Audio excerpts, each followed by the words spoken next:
يا أيها الذين آمنوا كتب عليكم الصيام كما كتب على الذين من قبلكم لعلكم تتقون أياما معدودات. أعوذ بالله من الشيطان الرجيم. بسم الله الرحمن الرحيم، والصلاة والسلام على أشرف الأنبياء والمرسلين سيدنا محمد وعلى آله وصحبه ومن تبع نهجهم بإحسان إلى يوم الدين. أما بعد، السلام عليكم ورحمة الله وبركاته. Aujourd'hui, comme d'habitude, on m'a posé certaines questions. Donc je vais essayer, Inch'Allah, de répondre. Première question, pour réaliser un mois de Ramadan riche en adoration, j'aimerais savoir ce qui est autorisé pour une femme en période de menstru, puisque la prière et toucher le Coran nous est interdit. Barakallahu fik. Assalamu alaikum wa rahmatullah. Wa alaikum assalam wa amin wa fik barak. Ça veut dire, la question est qu'une femme qui est en période de menstru, dans le mois de Ramadan, comme elle ne peut pas toucher le Coran, elle ne peut pas prier, elle demande quels sont les actes d'une femme en cycle menstruel qui pourra faire pendant le mois de Ramadan. Je dis, déjà, il faut savoir déjà, des faits de ne pas prier, et on ne rattrape pas la prière, et des faits de ne pas jeûner tout de suite, mais on rattrape le jeûne après, ça c'est pas de sa faute, c'est quelque chose que Allah subhanahu wa ta'ala l'a recommandé de faire. Allah subhanahu wa ta'ala a demandé de faire, ça c'est pas de sa faute. Donc déjà ne vous inquiétez pas.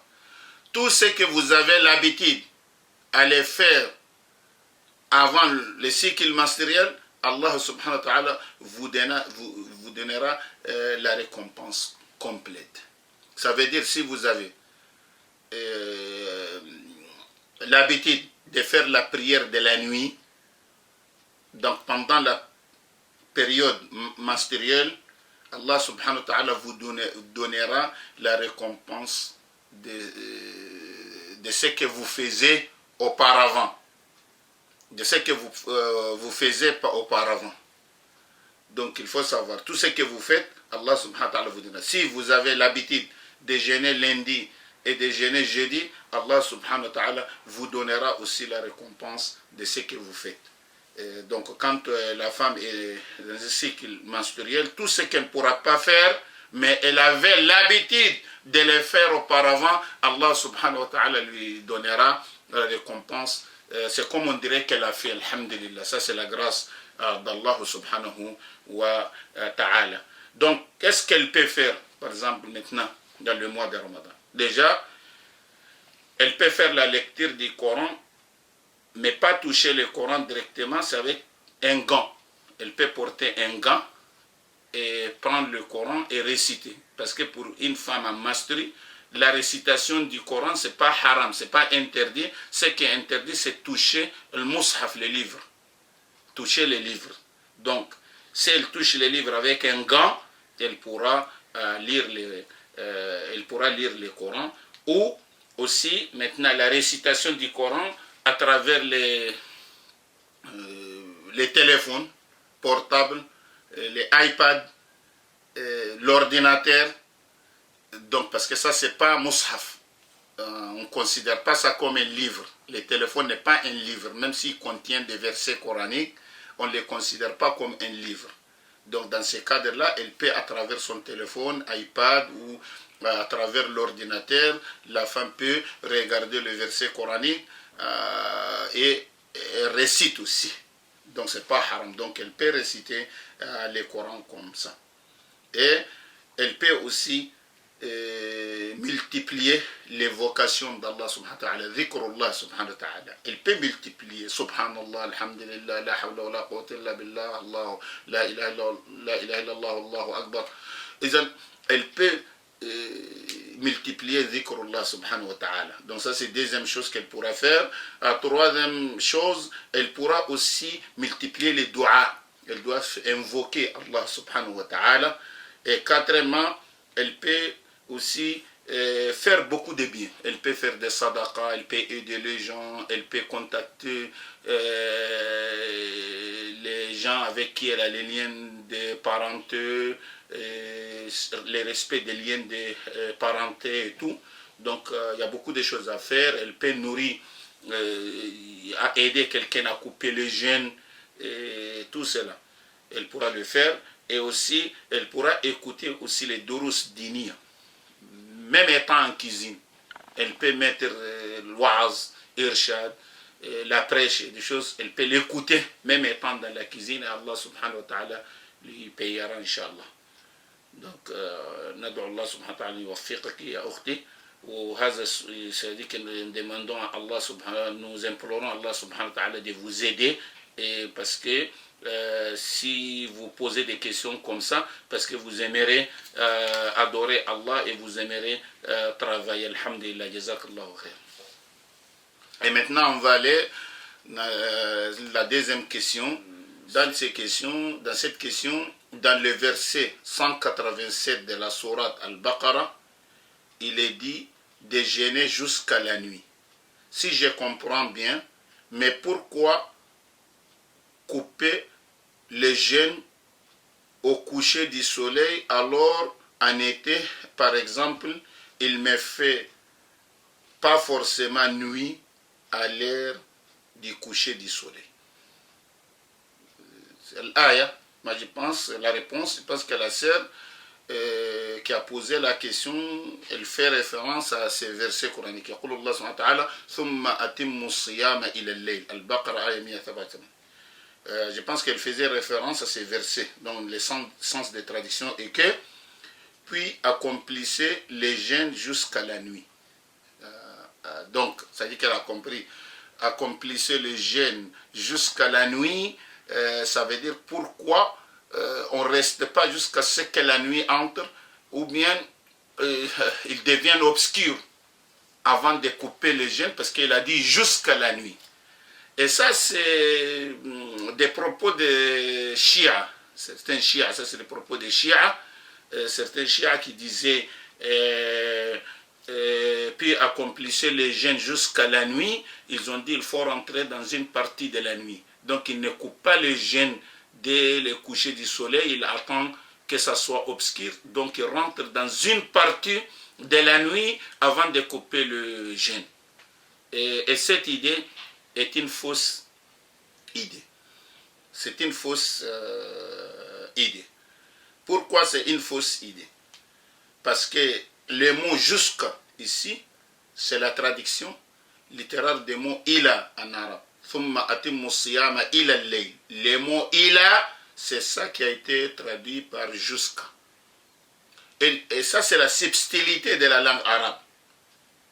Parce que le mot ila, est-ce que ce qui est avant ila entre dans ce qui est après ila, ou ne rentre pas dans ce qui est après ila? Ça, c'est la question. Ça, c'est la question.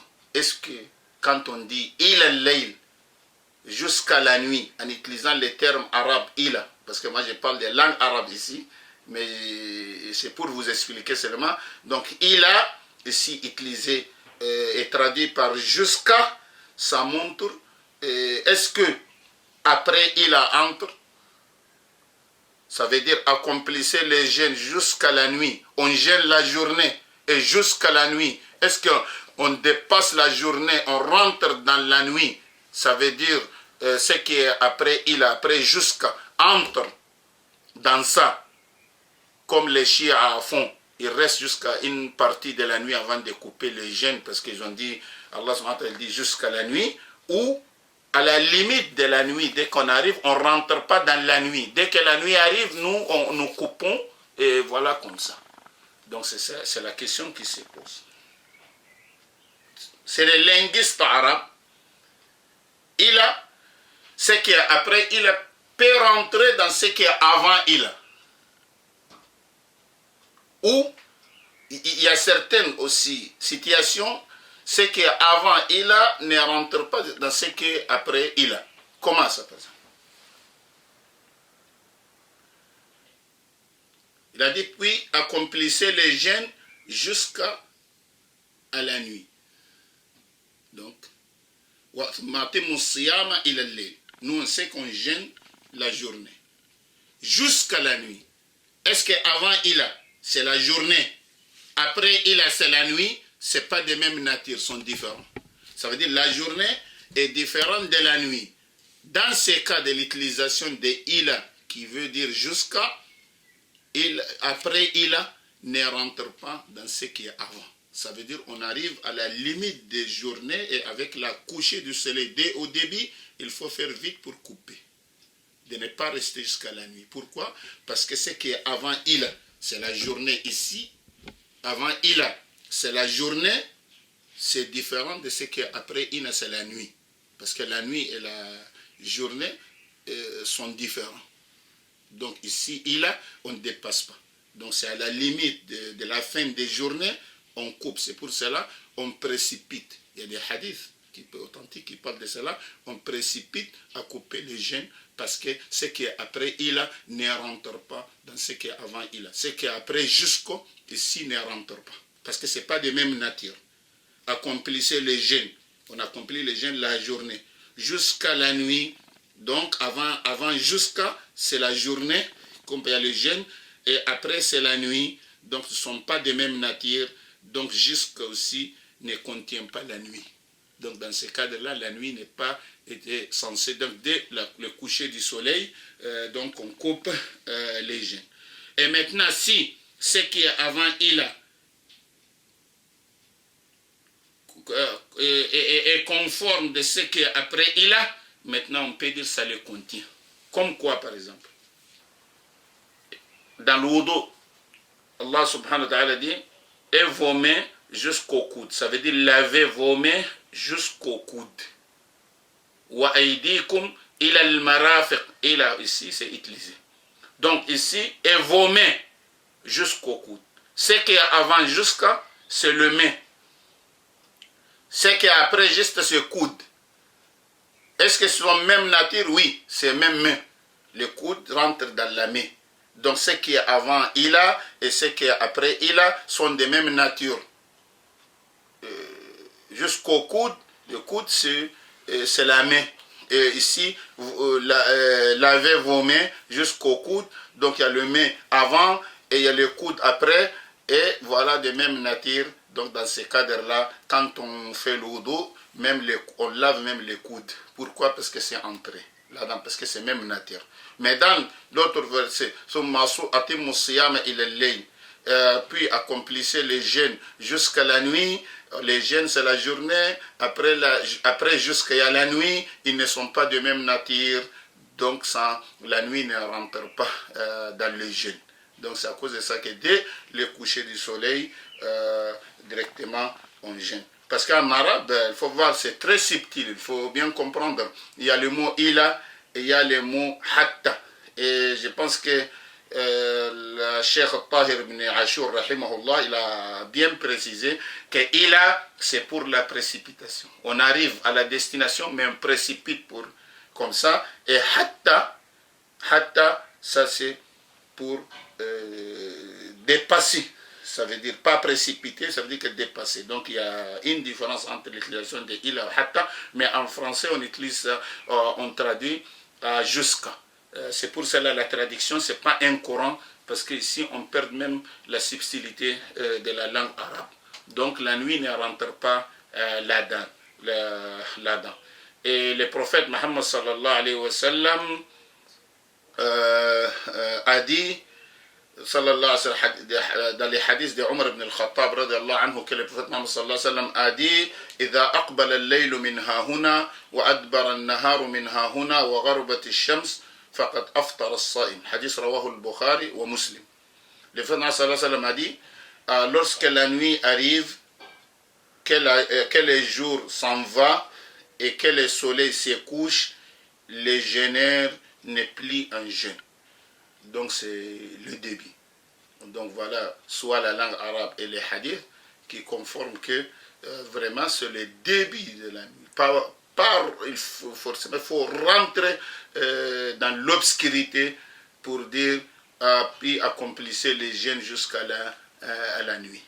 Donc ندعو الله سبحانه وتعالى يوفقنا وأن يعيننا. اللهم استرنا فوق الأرض تحت الأرض وصلى الله عليه وسلم أجمعين. السلام عليكم.